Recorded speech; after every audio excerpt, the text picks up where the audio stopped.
Hi, Allie Bauer here, recording my Chapter 4 video for the Chapter 4 assignment, and yay, we all made it to Part 2 of the book, a little bit exciting.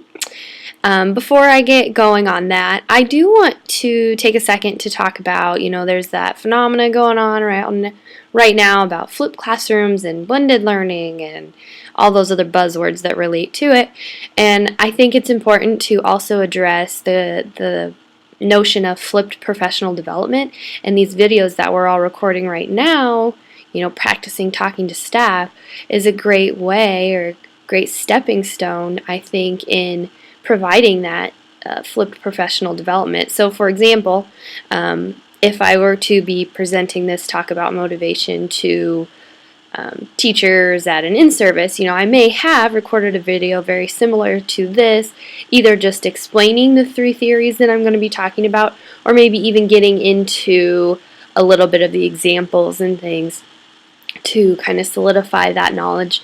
And then those staff members could go ahead and watch that video before they even came to the in-service meeting, already knowing some of the information, and they can even go over that at their own pace and rewind when they need to, take notes or think about it on their own time.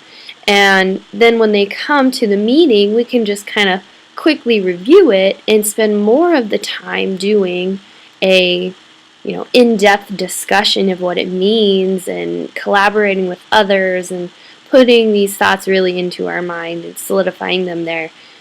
And this I think is a great method, but also I think it's a little bit motivating for them because I'm taking time out of the meeting time during that day, which in turn will hopefully either open up other opportunities for them about something they're more interested in, or maybe even just work time in their room. I know as a teacher myself, I love it on in-service days when I get some work time to myself, because usually grades are due or something else that needs my attention right now. And so not only is it powerful, but I also think staff could see why that's a great option. Moving on though, I will kind of switch into administrator role and start going here. So the first thing I want to talk about today at our in-service is motivation, and there are 3 kind of theories out there that are my favorites, and I want to share them with you. And it's important to keep in mind that these motivation theories are not a step-by-step, here's how we're going to get kids motivated. It's more of an explanation of what motivates people and then how the motivation occurs. So from those theories, we can then apply strategies to motivate students. It's not a method that's going to be straight given to us. It's understanding what's going through the heads of others in terms of their own motivation, and then how we can then use that to maximize motivation. So starting off is Maslow's hierarchy of needs. And now this hierarchy is kind of like a ladder you want to think about. When you're climbing a ladder, you first have to hit that first rung before you can get to the second or third and fourth and fifth. There are 5 kind of steps on this hierarchy. Now the first one is physiological, which kind of are those very basic needs, like you need food, you need shelter. Okay, then the second one is safety, then it comes social needs, then esteem, and then at the very top, self-actualization. So that's being fulfilled to your full potential and feeling that you've got that. So it's getting that need satisfied. So for us in schools, I'm going to kind of give this as an example in terms of students, because I want this to be something that directly applies to you. So in relation to students, that very first rung is just those basic needs of food and shelter, air conditioning, heating, a working restroom that's even clean. If some kids that we have come in the door, they don't have that at home. Now, that's why we have free breakfasts here, and we see a lot of kids, last I checked, we're 48% free and reduced lunch. I mean, there are kids that aren't getting these very, very basic needs at home, and so they're coming to school to get that. The next step up is that safety, feeling out of danger. So some students, after they've got that basic need, they got that full tummy and, they've been able to use a clean restroom when they got here. Now they're maybe looking to the safety of school, looking forward to that. They have that structure, and we provide that structure and predictability for them here. We have a schedule. They know within reason what's going to happen that day. And that's not true of all these kids that we see in our building. They come from chaotic environments, and so what we're giving them here is fulfilling that safety need for them, at least while they're here. Okay, so after they've got those basic needs of like food and shelter, now they've got the safety, then they can move on to the social. So this is kind of where you hear the phrase, I've heard it a lot, some students don't come to school to learn, they come to school to be loved. Okay, this is where you're seeing the difference in students that are getting those, first and second level needs satisfied at home. They come to school, pretty much ready to learn.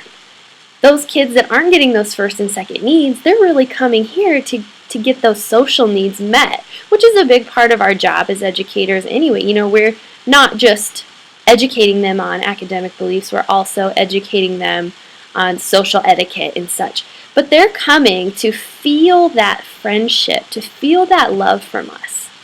So I really think this is very important for us to consider sometimes when we're thinking of why students aren't fully motivated and why they aren't living up to our expectations. Really think about those basic, just first 3 steps. Do you think they're getting those at home, or are they only getting those fulfilled here at school? Okay, after you get through those, then it comes to esteem. So they're feeling that self-respect and they're being recognized for it. So in your classrooms, this might look like giving out awards for certain accomplishments, or even just giving out that praise every day, that informal praise of, hey, I saw you got 100% on your spelling pretest. That was really great. And you have to keep in mind with praise, though, some students like private praise, so writing them a quick sticky note, and some students really like that public recognition. For me, I like public recognition. So if a teacher came up to me and said that so others in the class could hear it, I would love that. But that's not always a great motivator for all students. Then that final, after you've got all those other 4 steps taken care of, then you're looking at self-actualization, which is fulfilling your personal needs and being fulfilled to your full potential. And so that's where we want to see kids at. We want to see them, reaching for their top potential. But as you can see with this hierarchy, it suggests that they have to have those other things before we can get them to that very, very top. So that's kind of the example of this Maslow's hierarchy of needs. Now, when it comes to pros and cons of it, I think it's a great place to start, when you're thinking about motivation and where students are at, because we want to really see where students are at and meet them where they're at and build them up from there. And so this is a great place to kind of think about your students as individuals and where they might be at and what you can do to help them succeed.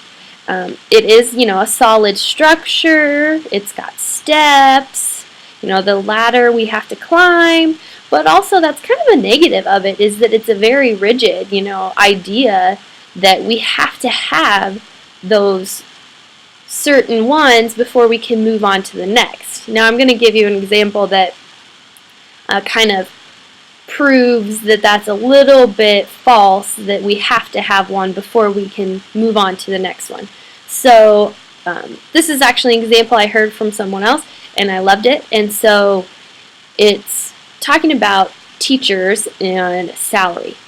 Okay, that salary is technically kind of in the bottom 2 levels of needs there. It's that pay that you're getting so that you can afford those things like shelter, but also, that job security. So we're in those first 2 levels with salary.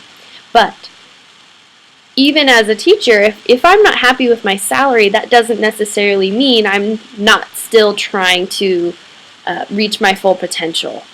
Or at least it doesn't mean that I haven't moved on to maybe even just social or esteem, maybe not even to self-actualization yet. But that might even be a difference, though, as an adult mind and an adult learner. So I think this is a great place to start, but I don't think it's so cut and dry, black and white. I think there are some gray areas in there that we need to consider.